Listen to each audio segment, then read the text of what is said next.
lapisan langit yang hanya dapat ditemukan secara ilmiah di masa kini tersebut telah dinyatakan berabad-abad lalu dalam Al-Quran. Ini sekali lagi membuktikan bahwa Al-Quran adalah firman Allah.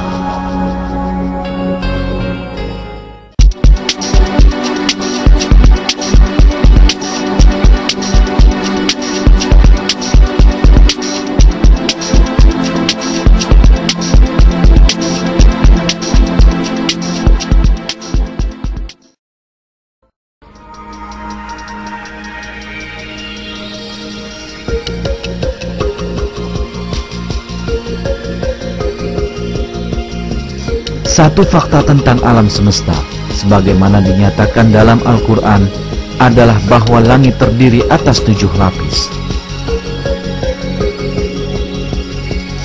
Dialah Allah yang menjadikan segala yang ada di bumi untuk kamu, dan Dia berkehendak menuju langit, lalu dijadikannya 7 langit, dan Dia maha mengetahui segala sesuatu.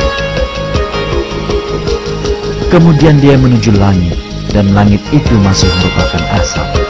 Maka Dia menjadikannya 7 langit dalam 2 masa, dan Dia mewahyukan pada tiap-tiap langit urusannya.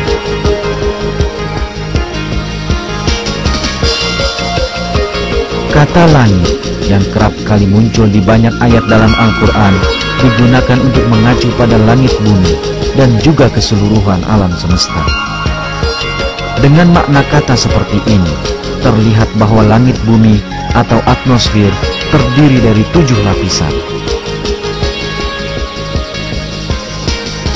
Saat ini benar-benar diketahui bahwa atmosfer bumi terdiri atas lapisan-lapisan yang berbeda yang saling bertumpukan.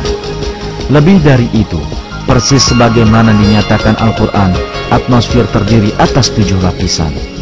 Dalam sumber ilmiah, hal tersebut diuraikan sebagai berikut. Para ilmuwan menemukan bahwa atmosfer terdiri dari beberapa lapisan. Lapisan-lapisan tersebut berbeda dalam ciri-ciri fisik, seperti tekanan dan jenis gasnya. Lapisan atmosfer yang terdekat dengan bumi disebut troposfer. Ia membentuk sekitar 90% dari keseluruhan massa atmosfer. Lapisan di atas troposfer disebut stratosfer. Lapisan ozon adalah bagian dari stratosfer, di mana terjadi penyerapan sinar ultraviolet. Lapisan di atas stratosfer disebut mesosfer. Termosfer berada di atas mesosfer. Gas-gas terionisasi membentuk suatu lapisan dalam termosfer yang disebut ionosfer. Bagian terluar atmosfer bumi membentang dari sekitar 480 km hingga 960 km. Bagian ini dinamakan eksosfer. Jika kita hitung jumlah lapisan yang dinyatakan dalam sumber ilmiah tersebut, kita ketahui bahwa atmosfer tepat terdiri atas 7 lapis, seperti dinyatakan dalam ayat tersebut. Adalah sebuah keajaiban besar bahwa fakta-fakta ini yang tak mungkin ditemukan tanpa teknologi canggih abad ke-20 secara jelas dinyatakan oleh Al-Quran 1400 tahun yang lalu.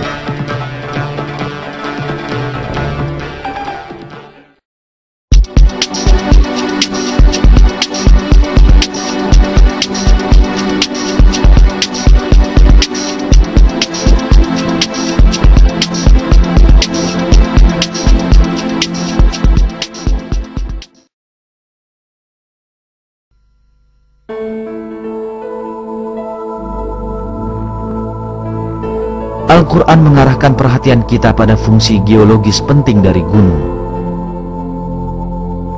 Dan telah kami jadikan di bumi ini gunung-gunung yang kokoh supaya bumi itu tidak goncang bersama mereka. Sebagaimana terlihat, dinyatakan dalam ayat tersebut bahwa gunung-gunung berfungsi mencegah goncangan di permukaan bumi. Kenyataan ini tidaklah diketahui oleh siapapun di masa ketika Al-Quran diturunkan. Nyatanya, hal ini baru saja terungkap sebagai hasil penemuan geologi modern. Menurut penemuan ini, gunung-gunung muncul sebagai hasil pergerakan dan tumbukan dari lempengan-lempengan raksasa yang membentuk kerak bumi. Ketika dua lempengan bertumbukan, lempengan yang lebih kuat menyelip di bawah lempengan yang satunya, sementara yang di atas melipat dan membentuk dataran tinggi dan gunung. Lapisan bawah bergerak di bawah permukaan dan membentuk perpanjangan yang dalam ke bawah. Ini berarti gunung mempunyai bagian yang menghujam jauh ke bawah yang tak kalah besarnya dengan yang tampak di permukaan bumi. Dalam tulisan ilmiah, struktur gunung digambarkan sebagai berikut. Pada bagian benua yang lebih tebal, seperti pada jajaran pegunungan, kerak bumi akan terbenam lebih dalam ke dalam lapisan magma. Dalam sebuah ayat, peran gunung seperti ini diungkapkan melalui sebuah perumpamaan sebagai pasak. Bukankah kami telah menjadikan bumi itu sebagai hamparan dan gunung-gunung sebagai pasak? Dengan kata lain, gunung-gunung menggenggam lempengan-lempengan kerak bumi dengan memanjang ke atas dan ke bawah permukaan bumi pada titik-titik pertemuan lempengan-lempengan ini. Dengan cara ini, mereka memancangkan kerak bumi dan mencegahnya dari terombang-ambing di atas lapisan magma atau di antara lempengan-lempengannya. Singkatnya, kita dapat menyamakan gunung dengan paku yang menjadikan lembaran-lembaran kayu tetap menyatu. Fungsi pemancangan dari gunung dijelaskan dalam tulisan ilmiah dengan istilah isostasi. Isostasi bermakna sebagai berikut.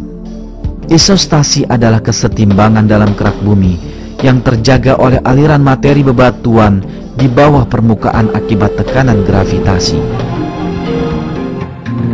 Peran penting gunung yang ditemukan oleh ilmu geologi modern dan penelitian gempa telah dinyatakan dalam Al-Quran berabad-abad lampau sebagai suatu bukti hikmah maha agung dalam ciptaan Allah. Dan telah kami jadikan di bumi ini gunung-gunung yang kokoh supaya bumi itu tidak goncang bersama mereka.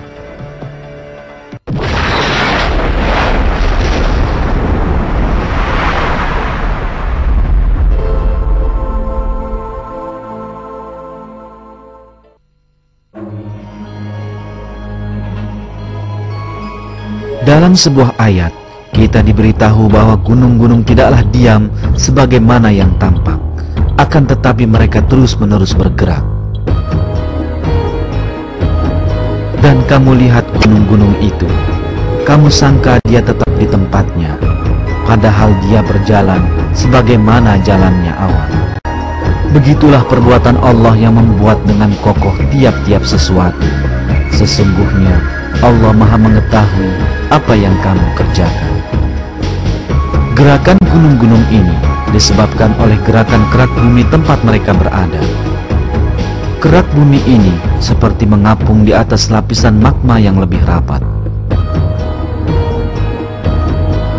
Pada awal abad ke-20, untuk pertama kalinya dalam sejarah, seorang ilmuwan Jerman bernama Alfred Wegener mengemukakan bahwa benua-benua pada permukaan bumi menyatu pada masa-masa awal bumi, namun kemudian bergeser ke arah yang berbeda-beda sehingga terpisah ketika mereka bergerak saling menjauhi. Para ahli geologi memahami kebenaran pernyataan Wegener baru pada tahun 1980, yakni 50 tahun setelah kematiannya.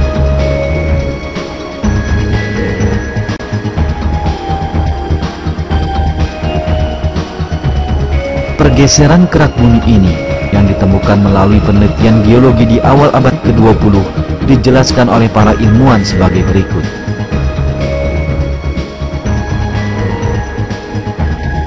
Kerak dan bagian terluar dari magma dengan ketebalan sekitar 100 km terbagi atas lapisan-lapisan yang disebut lempengan. Terdapat 6 lempengan utama dan beberapa lempengan kecil.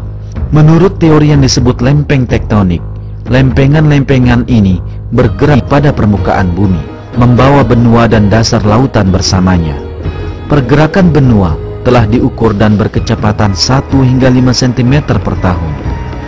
Lempengan-lempengan tersebut terus-menerus bergerak dan menghasilkan perubahan pada geografi bumi secara perlahan. Setiap tahun misalnya, Samudra Atlantik menjadi sedikit lebih lebar. Ada hal sangat penting yang perlu dikemukakan di sini. Dalam